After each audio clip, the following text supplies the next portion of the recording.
Poor guy. He's like, I just want to play for like 2 hours a week. And I was like, yeah. And I had one small epiphany that I will You share. didn't tell me. Tell me. Yes. I call it the empty ice tray. Yeah, and then you said it perfectly, where you said, I get to feed it as if it is a privilege. It is. Rather than I have to do this or I need to do this, is that I get to feed my family. Yeah, exactly.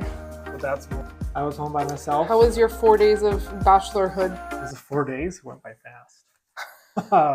Just both people take stress, but one of them views the stress as an opportunity for them to grow and something that's going to make them better towards the end. Like stress is positive. Yeah. And so those people, it's shitty and it doesn't feel good in the moment, but maybe it's like happened for a reason to like kind of help you strengthen your systems and stuff. People who have... Can we pause this for a second?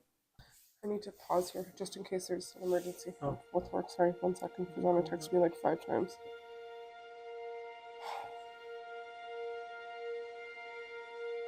What is it? Hello everyone, welcome to Blended. My name is Moen. And Max. And this is a podcast all about blended families, couples from different backgrounds, and children. Family life. Family life. Welcome back. Welcome back. Yes. So, how was your week? I think our last episode was right before I left for the cottage, right? Yes, I think so. So I'm just getting back from the cottage. Yeah. How was last night? It was excellent. Who did you go with? My best friend Sally and her 2 kids, and Genevieve and I all went. We all crammed in, and the dog, of course. Can't forget the poder. And then we all crammed in and drove. It took us like, I think 5 to 6 hours to get there. It's supposed to be a 3-hour drive. Because, a long time. Yeah, it was heavy traffic, and then I also may have missed a few turns. Right. Like thrice. That drives me nuts. When I miss turns, that is like the worst possible thing that can happen. Yeah, it causes you like actual rage. Like, I am enraged. It's like everyone in the car has to be quiet for a little bit if you've missed a turn. Yeah, because it's my fault, and it adds extra time to the journey. I don't know why. At one point, we had the music on, and the kids, there are like 3 kids crammed in the back with backpacks at their feet. It's like there's no room, so they're like obviously Patreon. If you guys like what you're doing, you're gonna love what we're doing on Patreon. With the Patreon, you get exclusive behind-the-scenes content such as photos, videos, other things like that. Not to mention, all of it is ad-free. Yes, not just ad-free. You also get early and exclusive access to all our episodes before they are launched on YouTube. And not just that, we're also making special content for our Patreons who really love and support our journey here. So head on over to patreon.com/. The Blended Couple. Yes, and the link will be in the description below. And while you're at it, might as well give us a... bickering and being kids, you know? And at one point we had the music on loud, and Leeson, my friend's son, was like, "You're missing the turn," because neither of Sally or I were paying attention, and we just figured they were arguing, so we just left the music going. And then after we realized that we had missed the turn, we turned the music down, and Leeson's like, "I was trying to tell you for like several minutes that you were missing that turn." Okay. So learned my lesson there, but yeah, I missed like at least 3 turns. But we had fun. We got there eventually. Nice. That's important. Yeah. You guys got there safe and sound, and your mom and your dad got there later. Yeah, they got there. We ended up having to go get dinner from like this like tiny little restaurant in the neighboring town because we showed up. We didn't have room for food, so we put it all with my parents to bring up, and they were coming up after us, and they ended up getting there at like 7 o'clock. And so we had to go into town and get this food from this little restaurant, and that was an adventure in and of itself. But the weather was like phenomenal, like the best weather of the season, I would say so far. Yeah. It was like scorching hot, so we were in and out of the water. The kids were basically in the water the entire like 4 days we were there. Right. I actually got some color, which is very rare for me. Yep. And no burning this time, which is a huge win. Good job. I've had like 3 burns this summer already, so proud of And myself. the cottage is up in Owen Sound? No, it's near Perry Sound. Oh, It's it's about Perry Sound. half hour, 40 minutes from Perry Sound on Lake Wawashkesh. So it's it's a quiet. I love saying that. I love saying that. But it's a beautiful lake. It's huge and it's quieter than like the Muskoka Lake, so you don't have as much like boat traffic. Yeah. Which is great, especially if you want to go tubing, which we did several times. But yeah, it was like fantastic. It felt so good to just like be back in nature, and like I was like completely in the rhythm, like up at the sun, and I was asleep by the time the sun was going down, if not slightly before. Yeah, you're telling me you're about 7:30 or 8:30. I was in bed by like 7:30 or 8, and like flat out by 8:30 to 9. And then up with the sun. Yeah, and you guys had a real good time there. Yeah, it was fantastic. Yeah, you guys went on boat rides and boating. We attempted a walk, but we got like literally swarmed by mosquitoes, so turned back fairly quickly. What's the thing you did with the kids where you tie the tubing? Tubing. Yeah, so we went tubing. So Sally went too. So Sally and her kids, it was their first time. Gigi's done it a couple times. They all loved it. And then we played cornhole and had fires. It was great. Lots of time spent on the dock. The kids were swimming and all that kind of stuff. The dog learned how to swim. Yeah, that was really cool. Yeah. Last time we went there, he was still, was he? He was little still. He was little still. But was he fully? No, he was still, like if you look back on the pictures, he was tiny. Right, and he had a life jacket on, but he wouldn't go near the water. And this time you showed me a video of him swimming. Like way out too. Yeah. It was really good. He loved it. Then after we got him in, he didn't want to at first. Once we got him in, he like was in and out constantly after that. He really enjoyed it. So I think everyone had a wonderful time. So that was successful. Very good. It feels so good to be in nature though. Yeah, after you said that you're having fun in nature and so it's all a good time. I had FOMO. Yep. But it was fine. I was home. I was home by myself. How was your 4 days of bachelorhood? Was it 4 days? It went by fast. Just a joke. Sure. Friday you guys left. I still had Amnesia with me. Yep. And so she left in the evening. We had some fun daddy-daughter time. Played some video games. Made some steaks. And then she left Friday night. Didn't really do much Friday night. I think You had showings. No, it was the next day. Saturday. No, it was on Friday. Yeah, it was the same day. Because I had to go for showings right after she left. So I went for showings. I did that. I came back. And then I realized I didn't have stuff for breakfast. So I first went to the grocery store because it was closing soon. It was like 8 p.m. to grab hash browns and eggs. And then I went to play pickleball with my pickleball buddies at the pickleball court. You played a couple times then. Yeah, so I played that time. I played Sunday or Monday. So on Friday and then Sunday was when you had the wedding Sunday, right? Or whenever the wedding was, I went to that. No, Monday. So it was Monday. For I don't know if people probably know about pickleball, but for those of you who don't know, it's like a miniature version of tennis. Racket sport. Bigger than table tennis. Lots of fun, especially if there's 4 people, 2v2. Great sport. 2v2. 2v2. 2v2. Yeah. So I did that. Next day. Was it weird having like a completely empty, like no, not even the dog was here, like completely empty, quiet house? That would freak me out. It was strange. First night, I think I had scary dreams. And then after that, it was fine. But it was weird not having to wake up and then take the dog out first thing in the morning. And then we have a little fence on the stairways to upstairs, so he doesn't come up all the time. And so I removed that. I was like, why is this still here? So it was like open staircase. Freedom! Freedom, signifying my freedom. Symbolizing my freedom. From the dog. Not from you. Then I went to the gym that day, did some work, edited our podcast that we recorded before going, played some video games, and general bachelor stuff. Eat some food.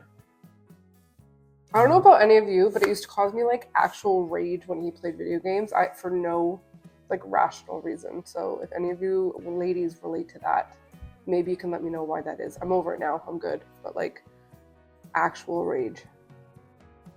That was fun. Poor guy. He's like, I just want to play for like 2 hours a week. And I was like, no. I don't know why though. But anyways. Yeah, we have that.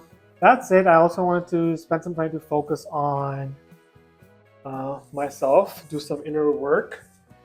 And I had one small epiphany that I will share. You didn't tell me. Tell me. Yes. I call it the empty ice tray. So, you know what I'm talking about. So I call it the empty ice tray. So everybody in the house, I think, takes ice cubes in their water, except me. And I fill it up all the time because whenever they use it, it's just left on the counters. And I have this small frustration where, like, I keep on filling this up and I don't even use it. And it's just very stressful. And then so the thought under the thought is that we are running out or it is running low. And so it comes from a scarcity mindset that it stresses me out that it is low and this is running out and that I like keep filling it. But then on the other side of it is that there's always water to fill it up. There's actually nothing to be stressed about. No. And especially because I don't even use the ice cube. It's for you guys. But it's kind of also like a gratitude moment of like you have a family that you are taking care of in this like small way and who we really appreciate it. Right. So that's where I'm getting to. So is that we're not running out. There's always more right there. Like we really have to open the tap and fill it and put it in the freezer. And so it took out, I don't know, the power of that scene, realizing that, like, if you go under the thought, behind the thought, that it's actually coming from something that you're scared of, you're running out, but then realizing that there's more than enough and the universe is abundant and we are receivers. So anyway, that is the empty ice tray principle. Brilliant. That's very cool, babes. That's what I did. I love having those epiphanies. They just feel like enlightening and like it empowers you in life. Yeah. I found that I was like so frustrated before with like the constantly needing to feed the kids. Like it's never ending. I will always need to think of and prep and provide a meal just to be asked for another one 20 minutes later over and over. Like it was like Groundhog Day of making meals. That's a real thing. Yep, and it caused me so much frustration. And then one day I was like, I am so lucky to have the amount of food that we have. I never have to worry about not having enough food to feed our kids. And I have 2 beautiful children and a wonderful family that I get to feed. And just like the way of reframing that, of like just implementing a little bit of more of like a gratitude perspective on that thing, that mundane activity that was like frustrating me so much. And now I try and like root that in every time I cook a meal, that like I am blessed to be able to have the resources and the family to do that for. Yeah, and then you said it perfectly, where you said I get to feed it as it is a privilege. It is. Rather than I have to do this or I need to do this, is that I get to feed my family. Yeah, exactly. So that's great. Positive. So that's small fine tuning.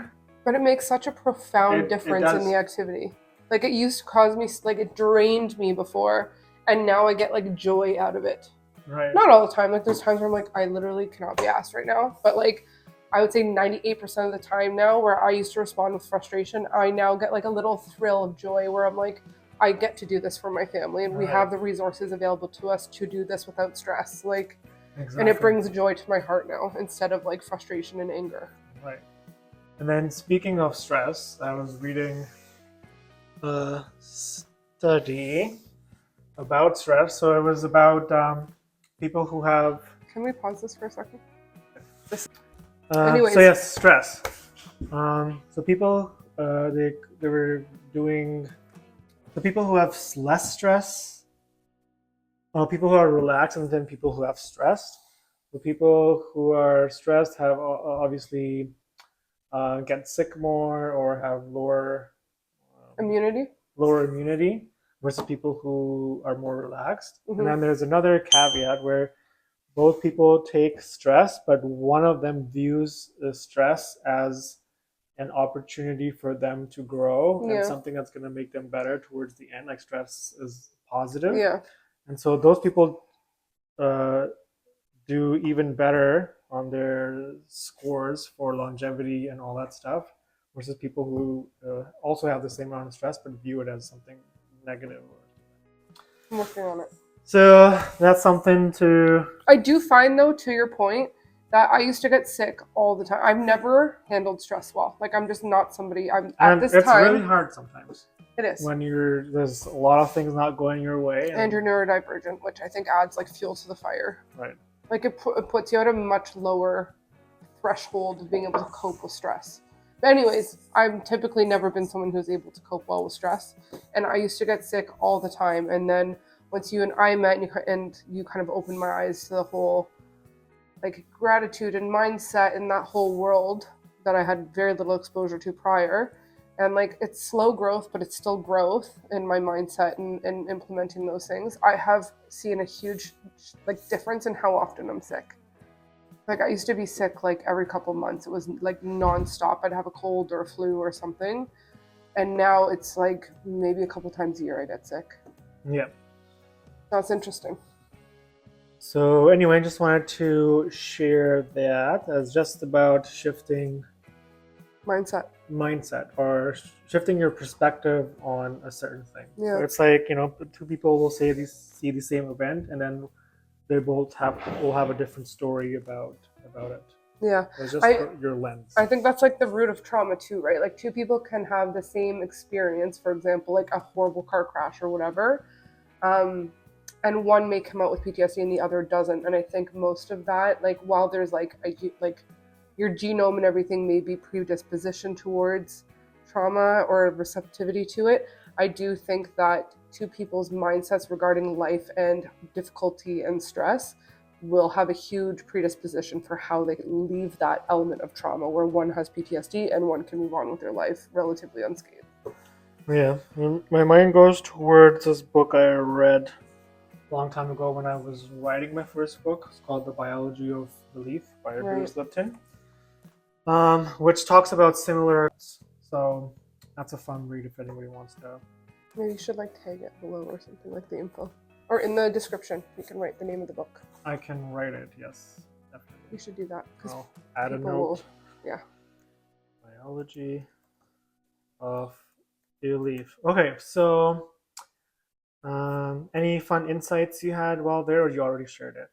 Epigenetics too, sorry, just talking about this is like the genetic component is epigenetics, where like our parents and grandparents and great grandparents and like our lineage and their exposure to traumas and like things like that will also genetically prime us towards being more likely to deal well with stress and trauma and not deal well with stress and trauma. So it's a very complex thing, but I think from what's within your control is working on your mindset and your attitude towards stressful situations and things like that are going to have like an overall profound impact on the quality of your life. While you can't control for everything, you can control for that or work towards it. Right. Anyways, continue. Focus on the things that you can control, right? Okay. Yes, sorry. Yes. What? I said yes, sir. Oh, yes, sir. So next thing I have here is ADHD. We've hinted at the end of the last couple of episodes that we're going to talk about it. I think we're going to do like a dedicated mini-series. So we're now thinking about doing a dedicated mini-series on it where we talk about it from point of view of you having it as an individual or finding out that you do have it and then if your kids have it. And so it's a pretty broad and complex topic. Yeah. So I think we can kind of discuss our own journeys with it and then our journey with our child having it. And that's relatively new. So we can start with our own. Yeah. And then we can, we'll do a mini, 3 or 4 episodes on it. Yeah. Should be good enough. And we'll talk about our experiences. Obviously, there will be no medical advice. Just disclaimer. Our perspectives. Yes. Our own personal experiences. Our own personal experiences. What else? We usually also talk about business.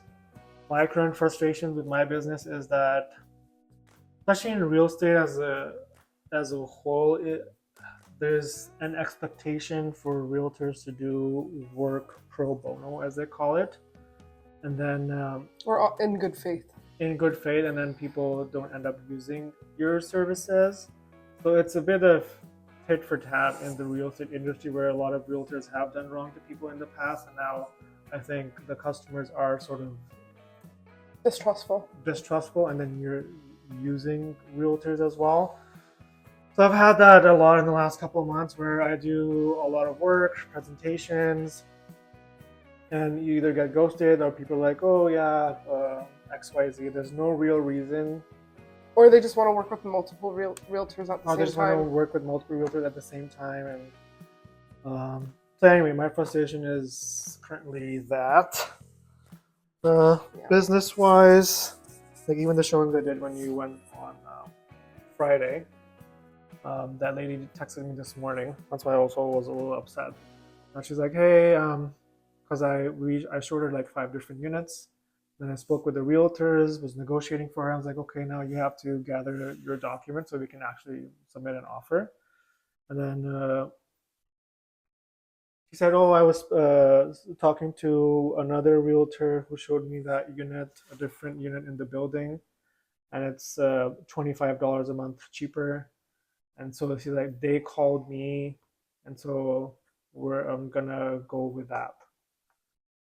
Okay. And so, Yeah. Anyway, the lesson in it for me too, I've been thinking for a long time to be upfront about the expectations, like also asking people if they're actually working with other people and if they have an agreement in place, which we do typically as well.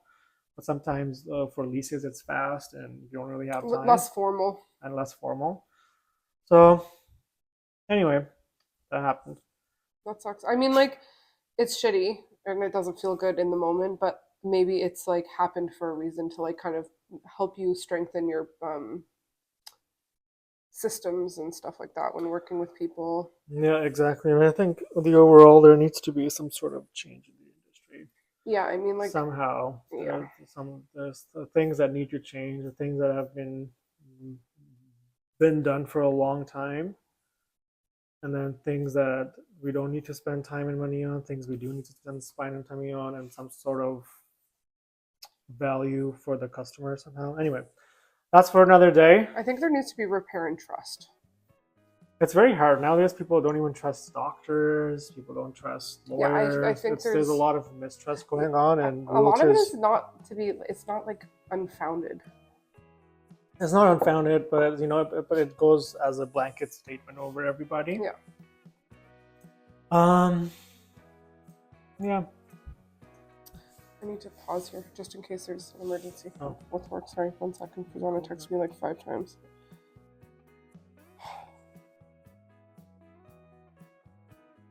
What is it?